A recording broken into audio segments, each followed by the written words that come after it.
Halo Bapak Ibu sekalian, kembali bersama saya Pak Sul di channel Guru Kreatif 4.0.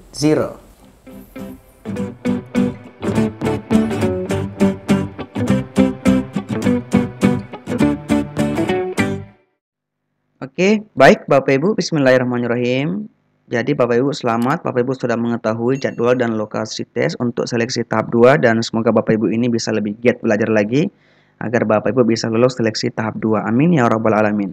Nah, untuk video kali ini Bapak Ibu, saya akan membahas kompetensi teknis di bagian profesional untuk teman-teman yang memilih formasi PGSD atau formasi guru kelas. Dan semoga dengan adanya video ini bisa membantu Bapak Ibu untuk lolos seleksi tahap 2. Amin ya rabbal alamin. Baik Bapak Ibu, kita langsung saja ke soal nomor 1. Soalnya seperti ini. Perhatikan pernyataan-pernyataan berikut ini. 1. Tanaman yang dihasilkan memiliki perakaran yang kuat, dapat menghasilkan varietas-varietas baru. Kualitas tanaman baru dapat diketahui setelah tanaman berbuah. Tanaman baru yang dihasilkan belum tentu memiliki sifat yang sama dengan induknya. Biaya yang dikeluarkan relatif murah, umur tanaman akan lebih lama, varietas yang baru muncul belum tentu lebih baik, waktu berbuah lebih lama.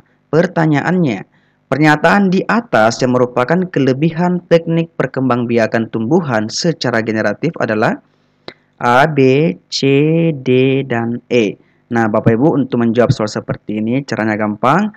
Bapak Ibu harus tahu dulu bagaimana caranya teknik perkembangbiakan tumbuhan secara generatif, seperti apa kelebihan dan seperti apa kekurangannya. Nah, kelebihan dari perbanyakan tanaman secara generatif Bapak Ibu antara lain yang pertama, ingat bahwa tanaman yang dihasilkan ini memiliki perakaran yang kuat. Setelah itu biaya yang dikeluarkan relatif murah, umur tanaman akan lebih lama, dan dapat menghasilkan varietas-varietas baru yaitu dengan cara menyilangkan. Ini kelebihannya. Adapun kelemahannya Bapak Ibu, yang pertama adalah tanaman baru yang dihasilkan ini belum tentu memiliki sifat yang sama dengan induknya. Kemudian varietas yang baru muncul ini belum tentu lebih baik. Waktu berbuah ini juga lebih lama dan kualitas tanaman baru diketahui setelah tanaman berbuah. Nah, untuk menjawab soal seperti tadi Bapak Ibu harus tahu semua ini. Seperti apa kelebihan dan seperti apa kelemahan dari perbanyakan tanaman secara generatif. Nah, untuk soal nomor 1 tadi Bapak Ibu, maka Bapak Ibu ini bisa langsung menemukan jawaban yang benar. Jadi, adapun kelebihan dari teknik perkembangbiakan tumbuhan secara generatif adalah bagian B, 1, 2, 5, 6. Yang pertama, tanaman yang dihasilkan memiliki perakaran yang kuat, dapat menghasilkan varietas-varietas baru, kemudian biaya yang dikeluarkan relatif murah, dan umur tanaman akan lebih lama. Oke, jelas ya Bapak Ibu untuk soal nomor 1. Next, kita akan ke soal nomor 2. Soalnya seperti ini Bapak Ibu. Salah satu kegiatan ekstrakurikuler yang diikuti oleh Gading di sekolahnya adalah bela diri. Untuk berlatih tenaga dalam, dia menggunakan pernafasan perut. Mekanisme inspirasi pernafasan perut adalah A. Otot antar tulang rusuk berkontraksi, tulang rusuk terangkat, rongga dada membesar, volume rongga dada membesar, tekanan udara rongga dada turun, udara luar masuk paru-paru. Diafragma berkontraksi, volume rongga dada besar, tekanan udara rongga dada menurun, udara luar masuk paru-paru. C. Otot antar tulang rusuk relaksasi, tulang rusuk turun, rongga dada mengecil, volume rongga dada mengecil, tekanan udara rongga dada besar, dan udara keluar dari paru-paru. D. Diafragma relaksasi, volume rongga dada turun, tekanan udara rongga dada besar, udara luar masuk paru-paru. Dan E. Otot antar tulang rusuk berkontraksi, tulang rusuk turun, rongga dada mengecil, volume rongga dada turun, tekanan udara rongga dada membesar, dan udara luar masuk paru-paru. Nah, untuk menjawab soal seperti ini Bapak Ibu harus tahu bagaimana cara atau bagaimana mekanisme dari inspirasi pernafasan perut. Pernapasan perut adalah pernapasan yang melibatkan otot diafragma.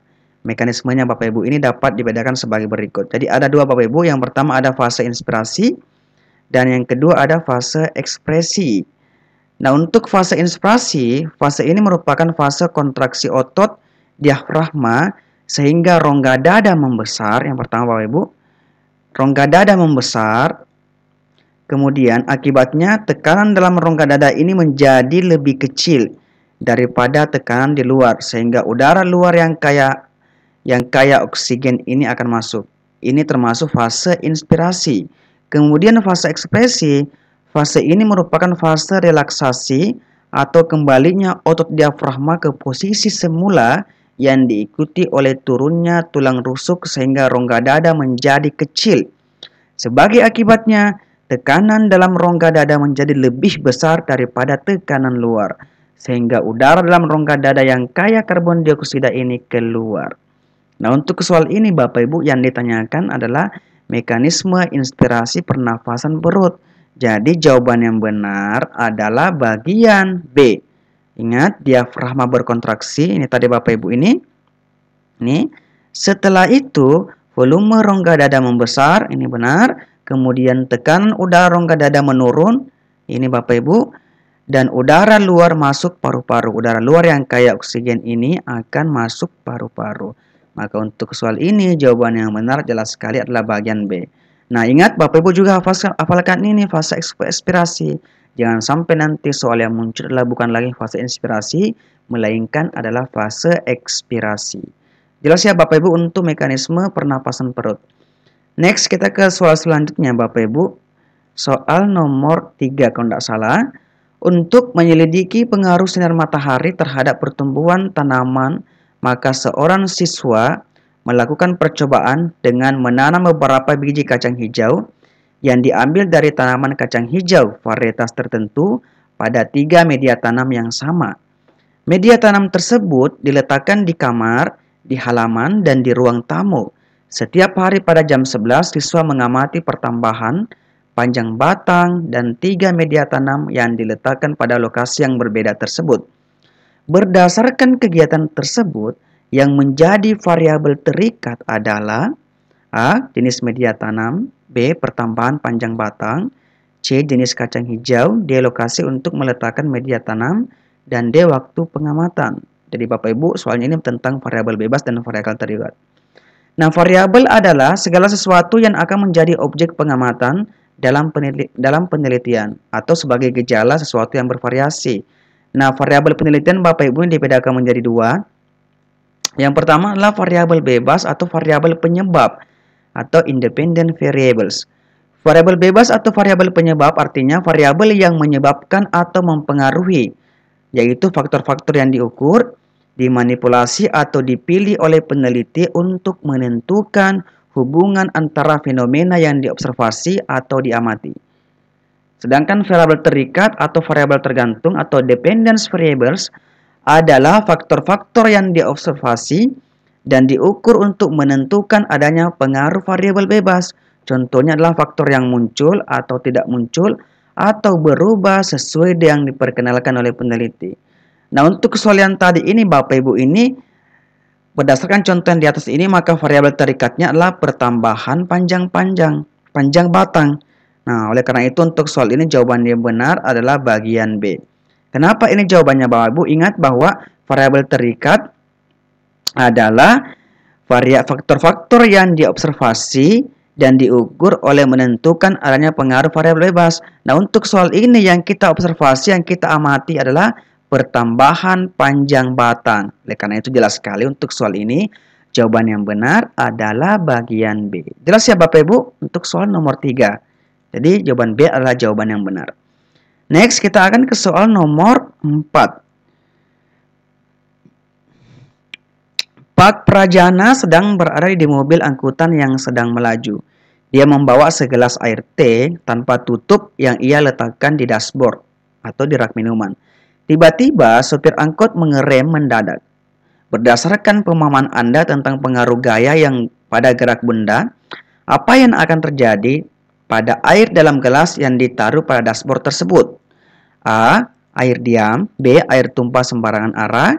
C. Air tumpah ke belakang. D. Air tumpah ke depan. Dan E. Air berhamburan ke segala arah. Nah, untuk menjawab soal seperti ini, Bapak Ibu harus memahami tentang gaya. Berdasarkan hukum Newton tentang gerak, khususnya hukum tentang sifat inertia benda, benda akan cenderung mempertahankan kedudukannya. Ini Bapak Ibu, apabila gaya luar yang bekerja padanya ditiadakan. Benda yang sedang diam cenderung tetap diam, dan benda yang bergerak lurus beraturan cenderung akan tetap bergerak apabila gaya yang mempengaruhinya ini ditiadakan. Oleh karena ini, Bapak Ibu, pada kasus ini, mobil angkot semula bergerak dan direm mendadak, maka saat direm, benda-benda yang ada di dalam angkot tersebut akan berusaha mempertahankan geraknya. Jadi, air akan tumpah ke depan. Oleh karena itu, untuk soal ini jawaban yang benar adalah bagian D. Jadi, apa yang akan terjadi pada air dalam gelas yang ditaruh di dashboard tersebut? Maka jawabannya adalah air akan tumpah ke depan. Ya, jelas ya Bapak Ibu? Next kita akan ke soal selanjutnya, mungkin soal nomor 5. Contoh peristiwa berikut yang merupakan penerapan konsep sains kaitannya dengan teknologi, lingkungan, dan masyarakat adalah A. Penggunaan water pass pada pemasangan keramik di lantai. B. Penggunaan racun tikus untuk mengurangi serangan wabah hama tikus. C. Penggunaan pompa air sebagai sarana irigasi di persawahan bagi petani. D. Penggunaan dongkrak hidrolik pada bengkel mobil. Dan E. Penggunaan kompresor pada pengisian angin pada ban sepeda motor. Nah, Bapak Ibu, untuk menjawab soal seperti ini, Bapak Ibu harus tahu dulu tentang konsep sains dan teknologi. Keterkaitan konsep sains dan teknologi, lingkungan, dan masyarakat merupakan upaya penerapan konsep-konsep sains yang menggabungkan teknologi dan lingkungan bagi kesejahteraan masyarakat. Salah satu contohnya adalah penggunaan pompa air untuk mengairi area persawahan yang letaknya lebih tinggi dibandingkan letak sumber air. Teknologi pompa air ini digunakan untuk menjaga lingkungan sawah tetap terpelihara sumber airnya, sehingga masyarakat petani tetap dapat melanjutkan penanaman padi di lahan yang sulit air. Oleh karena itu Bapak Ibu, untuk soal ini jelas sekali jawaban yang benar adalah bagian C. Jadi contoh peristiwa konsep sains yang kaitannya dengan teknologi lingkungan dan masyarakat adalah penggunaan pompa air sebagai sarana irigasi di persawahan bagi petani. Oke, baik Bapak Ibu, next soal selanjutnya adalah berikut ini adalah nama-nama organ tubuh pada manusia. 1. Ventriculus, faring, esofagus, hepar, us 12 jari, kolon. Pertanyaannya adalah organ penyusun saluran pencernaan adalah 1, 2, 3, 4, 1, 3, 5, 6, 2, 3, 4, 5, 2, 3, 5, 6, dan 2, 4, 5, 6. Nah, Bapak Ibu, untuk soal ini jawabannya yang benar adalah 2, 3, 5, 6. Ingat bahwa organ penyusun saluran pencernaan yang pertama itu adalah faring, Bapak Ibu. Kemudian esofagus untuk soal ini. Kemudian usus 12 jari. Dan yang terakhir adalah kolon. Ini hepar, ini bukan Bapak Ibu. Hepar ini dia masuk sistem ekskresi atau sistem pengeluaran. Nah, baik Bapak Ibu, untuk soal ini serta cukup sekian dari saya. Seperti biasanya Bapak Ibu, saya sering memberikan soal bonus kepada Bapak Ibu, dan jawaban Bapak Ibu silakan dituliskan di kolom komentar. Soalnya seperti ini. Di salah satu sebuah sekolah dasar, dalam satu kelas terdiri dari 25 peserta didik yang kemampuan belajarnya beragam. 7 siswa ini tampak sangat menonjol bagus dalam memahami pelajaran, sementara 5 siswa yang kemampuannya sangat kurang dalam memahami pelajaran. Sedang sisanya ini biasa saja atau B aja. 7 siswa yang menonjol bagus kadang justru mengganggu temannya yang belum memahami pelajaran. Jika akan dilakukan penelitian untuk perbaikan pembelajaran, variabel terikat yang sesuai dengan kondisi kelas tersebut adalah A. Model pembelajaran, B. Pemahaman, C. Jumlah peserta didik, D. Kesulitan belajar, dan E. Kemampuan belajar. Nah, Bapak Ibu, jawaban Bapak Ibu silakan dituliskan di kolom komentar ya, dan insya Allah saya akan bahas nanti di video selanjutnya. Baik, untuk video kali ini cukup sekian dari saya, dan semoga ini bermanfaat, dan saya berdoa bagi Bapak Ibu semuanya semoga bisa lulus P3K tahap 2. Amin ya rabbal alamin. Wassalamualaikum warahmatullahi wabarakatuh.